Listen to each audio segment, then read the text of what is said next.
और ये हमारी फर्स्ट लिस्ट है। 1-2 दिन के अंदर में हमारा तीसरा विकल्प गठबंधन हमारा बन रहा है। उसके बाद हम एलआई पार्टनर्स के साथ बैठेंगे, उसके बाद पूरे बिहार की रूपरेखा तैयार करेंगे। क्या इस जगह पे उम्मीदवारों की भी चयन हुई है? जी, उम्मीदवार की भी चयन हो चुकी है। उम्मीदवारों का तो कुछ जगह चयन हुआ है, जैसे ऐलान हो गया है, बहादुर का ऐलान हो गया है, का ऐलान हो गया है, आपके पड़ोसी वाईसी का ऐलान हो गया है। मेरे बारे में ऐलान न भी हो तो उसको ऐलान समझा जा सकता है। आदिल हुसैन साहब के बारे में ऐलान न भी हो तो ऐलान समझा जा सकता है ना। और विधिवत ऐलान मैं समझता हूँ कि 2 दिन के अंदर वो हो जाएगा। किनके साथ गठबंधन हो रहा है सर? वो बात क्या है बताएंगे अभी आपको, आप मुझे मेरा मामला। सर तो गठबंधन के बाद क्या सर 243 सीट पे चुनाव लड़ेंगे? सर गठबंधन के साथ बैठेंगे, उसके बाद देखेंगे सर एक समझाना में कितना उपाय है, कितना बाराती ले जा सकते हैं। तेज प्रताप यादव के साथ कोई बात चल रही है क्या? नहीं, हमारी कोई बातचीत नहीं चल रही है। सर एनडीए इंडिया को छोड़ के आपको और कोई अन्य विकल्प होगा? अरे हमारा बनेगा grand democratic alliance, GDA, yes sir. Grand democratic alliance. मेरा पिछले दिनों में था ग्रैंड डेमोक्रेटिक सेकुलर अलायंस था, ताकि हम लोगों ने उसका नाम बड़ा हो रहा था, तो ग्रैंड डेमोक्रेटिक अलायंस। सर आपने कुछ दिन पहले लालू प्रसाद जी के घर पे ढोल के साथ गए थे और वो वीडियो एक सोशल मीडिया पे वायरल भी काफ़ी हुआ है। और कुछ लोगों ने कह रहा है कि ये ढोल बजा के जो है मुसलमानों के कहीं ना कहीं ये तौहीन करने की बात कर रहे हैं।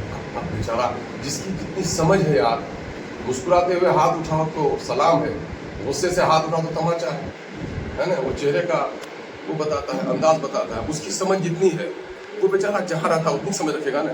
ये मामला पूरे राष्ट्रीय स्तर पर लोगों ने कहा कि जो खबर कहाँ जहाँ तक नहीं पहुँच सकती, रोशनी नहीं पहुँच सकती थी, ये खबर वहाँ तक पहुँच गई। समझे? इससे पहले भी पत्र हम लोगों ने लिखा था और इससे मुसलमानों को अपनी हैसियत का अंदाजा हुआ कि 6 सीट लेकर के हम गए थे, मेरे मुसलमानों की मसीहाई करने वाला 6 सीट पर भी हमारा तैयार नहीं हुआ। 3%, 4%, 5% को तो वो 20 सीट देने के लिए तैयार है। मुसलमानों को अपनी औकात देखनी चाहिए, समझे ना, कि हमको 6 सीट के लायक भी इसने नहीं समझा। अरे 14% ज्यादा भाइयों में 6% ज्यादा भाई चले गए भाजपा में, बल्कि 7%, है ना। आप बचे हुए जो है 8% वो राज कर रहा है ना। तो वो अब ये गलत का मामला है यार। कोई बाप के साथ धक्का मुक्की करे तो उम्र भर उससे मुंह नहीं लगाता है, और कोई बाप के साथ लाजूता भी मारे तो उसके साथ मिठाई जाके खाता है। सर पिछले विधानसभा चुनाव में कितने सीटों पर चुनाव लड़ा गया था? 19 सीटों पर 5 सीटें चुनाव जीते गए थे, 25%। इसमें 4 विधायक चले गए थे। इस बार भी सर आप कई विधानसभा सीटों पर चुनाव लड़ रहे हैं और कई नए चेहरे भी हैं और कई पुराने चेहरे भी हैं, तो क्या उम्मीद है इस बार कहीं वो लोग कहीं चले जाए छोड़ के? तब क्या उम्मीद है? आप जो हमसे अभी न्यूज लेना घर भी जा पाइएगा, रास्ते में पूछोगे आपका तो क्या करेंगे? सर ये दुनिया हादसे की दुनिया है, हादसे होते रहते हैं। मतलब तेजस्वी यादव ने ट्वीट करके कहा था कि बैरिस्टर खुशौद्दीन अवैसी साहब के बारे में कि हमें वो भी हैदराबाद से लड़ने का मौका दे। अरे तो हमने तो कह दिया है कि आप हैदराबाद चलिए, वहाँ आपके बिरयानी का पूरा इंतजाम रहेगा और वहाँ का कल्चर शेरवानी का है, शेरवानी भी रहेगी कई के रंग आपकी। चलिए तो आप वहाँ, आप पुराने के लोगों को कौन रखा है? पढ़ने मतलब उड़ने की ताकत नहीं और परवाज का ख्याल रखते हैं, जाइए लड़िए। कौन मिला? आज हमने क्या किया है अमर बैसा में, देखो अमर बैसा में जाति में लोग बटे रहते थे और उसी में लोग लड़ते थे। आज जैनुल आबिदीन बैठे हुए हैं, तहसीब बैठे हुए हैं, यहाँ मुकर्रम बैठे हुए हैं, फैयाज बैठे हुए हैं, मोइन बैठा हुआ है, जारू भाई बैठे हुए हैं, हमारे मुन्ना भाई बैठे हुए हैं, आजम रब्बानी बैठे हुए हैं, फैयाज बैठे हुए हैं, हाजी साहब बैठे हुए हैं। हमने सुरजापुरी और सिरसा पादी का सारा झगड़ा खत्म कर दिया, सुरजापुरी पुलिया का। अब एक ही मामला है कि अमर पैसा का निर्माण कैसे होगा, ये निर्माण करने का प्रयास है।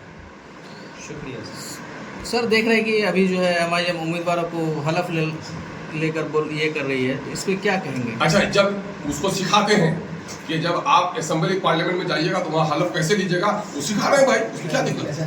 इसमें कुछ लोग कह रहे हैं, क्रिटिसाइज कर रहे हैं कि ऐसा कसम खिलाकर मुफ्ती और इसको जो है ये किया जा रहा है। मौलाना असरारुल हक साहब जो MP बने थे तो वो हलफ नहीं देते वहाँ। सर कसम तो टूट भी जाता है ना, कसम खाने टूटने ही नहीं खाया था। उसकी नेचर का कमजोरी होगी, उसकी कमजोरी दिखेगी यार, है ना। शादी भी टूट जाती है तो शादी नहीं करेगा आदमी। कितनी मजबूती से लड़ रहे हैं सर चुनाव इस बार बिहार विधानसभा चुनाव? आपको नहीं लग रहा है कि अमर बैसा में पहले इलेक्शन होता था तो पता लगता था, कोई पूछता था आप लोगों को कि प्रेस कॉन्फ्रेंस लिए आइए भाई, चलिए भाई, देखिए भाई, ईमानदारी से बोले तो पत्रकार लोग MIM आने के बाद आप लोग की पूछ बढ़ी है कि नहीं भाई साहब, ईमानदारी से बोलिए, क्या बढ़ी है ना नहीं बढ़ी? सर अरे आप तो बोलने जानते हैं, बढ़ी कि नहीं बढ़ी है? बिल्कुल बिल्कुल बिल्कुल बोलिएगा ना भाई। सर ये IMIM जो है सर, एक वीडियो सोशल पे ट्रेंडिंग में चल रहा है और सर वो वीडियो में आप कह रहे हैं कि खुदा के वास्ते वोट देना है तो मतलब तीर को छोड़कर बाकी चीज़ों में वोट देना। मैं कह रहा हूँ नहीं, तीर को नहीं बोला हूँ, मैं कह रहा हूँ कि जो लोग मस्जिद तोड़ने वाले हैं, जो लोग मंदिर मस्जिद का झगड़ा कर रहे हैं, ऐसे लोगों से समाज को बचाइए। इसमें क्यों बुरी बात क्या है? ये आप नहीं चाहते हैं क्या? ये आपके दिल की बात नहीं है क्या? जी जी, मगर सर हर अच्छा समाज चाहता है ना भाई। सर मैं कह रहा हूँ जिसके क्यों ले रहे हैं? हम कह रहे हैं खुदा का नाम, ईश्वर का नाम लेता तो अच्छा नहीं है। सर अच्छी बात है। सर अच्छा, हम किसका नाम लें? सोशल मीडिया में सर हम बिरादरी का नाम लें। एक मिनट को, हम अच्छी बात है ना भाई कि उससे सब कोई डरो, प्रभु से डरो। प्रभु से डरोगे तो सारा मामला अच्छा होगा।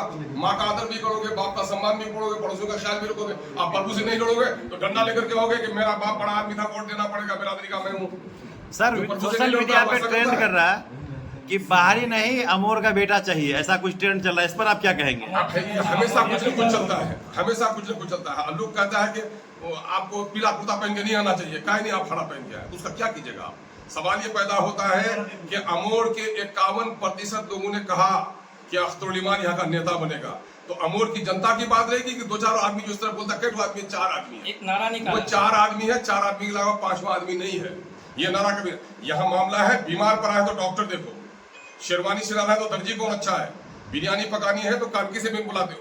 तो मैं तो मजदूर हूँ यार, घर बनाने आया हूँ। इन लोगों ने समझा पुराना मजदूर हमारा घर ठीक से नहीं बनाया, छत टपकती थी हमारी, हमको मजदूर है यार, घर बना दूंगा, मैं घर को जाऊंगा, घर में बास करेंगे अमूर के लोग, मेरा बाल बच्चा थोड़े यहाँ बास करने आएगा। धन्यवाद सर।